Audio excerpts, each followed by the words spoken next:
নবী করিম সাল্লাল্লাহু আলাইহি ওয়াসাল্লাম এর বয়স ৩৫ বছর। তখন কুরাইশরা কাবা গৃহকে নতুন করে পূর্ণাঙ্গভাবে নির্মাণ করার সিদ্ধান্ত গ্রহণ করল। কাবা গৃহ নির্মাণের কাজে অংশগ্রহণ করতে পারাকে প্রতিটি লোকই নিজের পরম সৌভাগ্যের বিষয় বলে মনে করত। এমনকি কুরাইশ বংশের প্রতিটি শাখা গোত্র কাবা গৃহের নির্মাণ কাজে কে কার চাইতে বেশি অবদান রাখতে পারে এই প্রতিযোগিতায় অবতীর্ণ হয়েছিল। সুতরাং সম্ভাব্য ঝগড়া বিবাদ এড়ানোর উদ্দেশ্যে এর নির্মাণ কাজকে গোত্রসমূহের মধ্যে বন্টন করে দেওয়া হলো। এই কর্মবন্টন পদ্ধতিতে কাবা গৃহের নির্মাণ কাজ সুশৃঙ্খলভাবে চলতে লাগলো। কিন্তু হাজরে আসওয়াদকে উঠিয়ে নির্দিষ্ট স্থানে স্থাপন করার ব্যাপারে গোত্রসমূহের মধ্যে চরম মতানৈক্য দেখা দিল। এমনকি এই ব্যাপারে যুদ্ধের প্রস্তুতি চলতে লাগলো। প্রতিটি গোত্রের প্রতিটি ব্যক্তিই চায় এই সৌভাগ্য অর্জন করতে।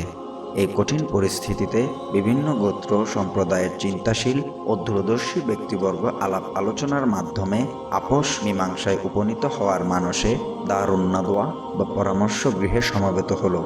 পরামর্শক্রমে সিদ্ধান্ত হলো আগামীকাল সকালে সর্বপ্রথম নির্দিষ্ট দরজা দিয়ে কাবা চত্বরে প্রবেশ করবেন তিনি এ ব্যাপারে যে মীমাংসা দিবেন তা সকলে মেনে নেবেন।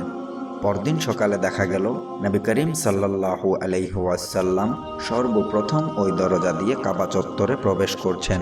তাকে দেখে সকলেই এক বাক্যে বলে উঠল, ইনি আমাদের আলামিন, আমরা তার মীমাংসা মেনে নিতে সম্মত। তখন নবী করিম সাল্লাল্লাহু আলাইহি ওয়াসাল্লাম একখানা চাদর বিছিয়ে স্বহস্তে হাজরে আসওয়াদ বা কালো পাথরটি তাতে রেখে দিল এবং আদেশ দিল যে প্রত্যেক গোত্রের নির্বাচিত ব্যক্তিরা যেন চাদরের এক কোণা ধরে তার ভিত পর্যন্ত তুলে ধরে। রাসূল সাল্লাল্লাহু আলাইহি ওয়াসাল্লাম এর কথা মতো কাজ করা হলো। চাদরটি যখন নির্দিষ্ট স্থান পর্যন্ত নিয়ে যাওয়া হলো তখন রাসূল সাল্লাল্লাহু আলাইহি ওয়াসাল্লাম তার পবিত্র হাত মোবারক দিয়ে পাথরটি উঠিয়ে যথাস্থানে স্থাপন করে দিলেন। রাসূল সাল্লাল্লাহু আলাইহি ওয়াসাল্লাম এর বয়স যখন ৪০ বছর তখন আল্লাহ তাআলা তাকে প্রকাশ্য ও বাহ্যিকভাবে নবুয়তের পরম মর্যাদায় ভূষিত করেন। তার নবুয়ত প্রাপ্তিও হয় রবিউল আউয়াল মাসের সোমবার। মহানবী সাল্লাল্লাহু আলাইহি ওয়াসাল্লাম এর উপর যখন প্রথম ওহী অবতীর্ণ হয় তখন তাকে প্রকাশ্যে ইসলাম প্রচারের জন্য আদেশ করা হয়নি, বরং তার ব্যক্তিগত বিষয়ের বিধিবিধান থাকত। অতঃপর কিছুদিন ওহী অবতরণ বন্ধ থাকে। তারপর দ্বিতীয় পর্যায়ে ওহী অবতীর্ণ হওয়া শুরু হলো। এই পর্যায়ে রাসূল সাল্লাল্লাহু আলাইহি ওয়াসাল্লামকে ইসলাম প্রচারের আদেশ করা হলো।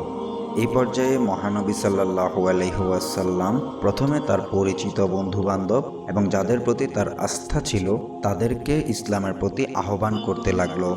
এই প্রক্রিয়ার সর্বপ্রথম তার সহধর্মিণী হযরত মা খাদিজাতুল কুবরা রাদিয়াল্লাহু তাআলা আনহা, বাল্যবন্ধু আবু বকর রাদিয়াল্লাহু তাআলা আনহু, চাচাতো ভাই হযরত আলী রাদিয়াল্লাহু তাআলা আনহু এবং পালক পুত্র হযরত যায়েদ ইবনে হারিসা রাদিয়াল্লাহু তাআলা আনহু ইসলামে দীক্ষিত হয়েছিলেন। নবুয়ত প্রাপ্তির পূর্ব থেকেই হযরত আবু বকর রাদিয়াল্লাহু তাআলা আনহু মহানবী সাল্লাল্লাহু আলাইহি ওয়াসাল্লাম এর বন্ধু ছিলেন। সুতরাং মহানবী সাল্লাল্লাহু আলাইহি ওয়াসাল্লাম তাকে রিসালাত প্রাপ্তির সুসংবাদ জানালে সাথে সাথে তিনি তার সত্যতা স্বীকার করে নেন এবং কালিমা শাহাদাত পাঠ করে মুসলমান হয়ে যান। হযরত আবু বকর রাদিয়াল্লাহু তাআলা আনহু তার গোত্রের সকলের নিকট সম্মানিত ব্যক্তি ছিলেন। লোকেরা সকল ব্যাপারেই তার উপর আস্থা রাখত। ইসলাম গ্রহণের পর তিনিও সেসব লোককে ইসলামের দাওয়াত দিতে থাকেন। সুতরাং হযরত উসমান গনি রাদিয়াল্লাহু তাআলা আনহু, আব্দুর রহমান ইবনে আউফ রাদিয়াল্লাহু তাআলা আনহু, সাদ ইবনে আবি ওয়াক্কাস রাদিয়াল্লাহু তাআলা আনহু, জুবাইর ইবনে আওয়াম রাদিয়াল্লাহু তাআলা আনহু, তালহা ইবনে উবাইদুল্লাহ রাদিয়াল্লাহু তাআলা আনহু প্রমুখ সাহাবী তার ডাকে সাড়া দিলে তিনি তাদেরকে মহানবীর খিদমতে নিয়ে গেলেন এবং তারা সকলে মুসলমান হয়ে গেলেন। এদের পর হযরত আবু উবাইদা ইবনে জাররাহ রাদিয়াল্লাহু তাআলা আনহু, উবাইদা ইবনে হারিস রাদিয়াল্লাহু তাআলা আনহু, সাঈদ ইবনে যায়েদ আদাবি রাদিয়াল্লাহু তাআলা আনহু, আবু সালামা মাখজুম রাদিয়াল্লাহু তাআলা আনহু, খালিদ ইবনে সাঈদ ইবনে আস রাদিয়াল্লাহু তাআলা আনহু, উসমান ইবনে মাজউন রাদিয়াল্লাহু তাআলা আনহু ও তার দুই ভাই কুদামা রাদিয়াল্লাহু তাআলা আনহু, আরকাম ইবনে আরকাম রাদিয়াল্লাহু তাআলা আনহু ইসলাম ধর্ম গ্রহণ করেন। এরা সবাই ছিল কুরাইশ বংশের লোক।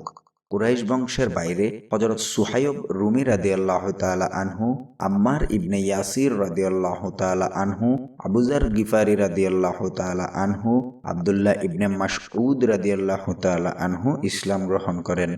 তখনও পর্যন্ত ইসলাম প্রচারের কাজ অত্যন্ত গোপনেই চলছিল। ইবাদত বন্দেগী এবং শরীয়তের আচার অনুষ্ঠানও গোপনেই পালন করা হতো। মুসলমানদের সংখ্যা তখন ৩০ এর অধিক হয়ে গেল।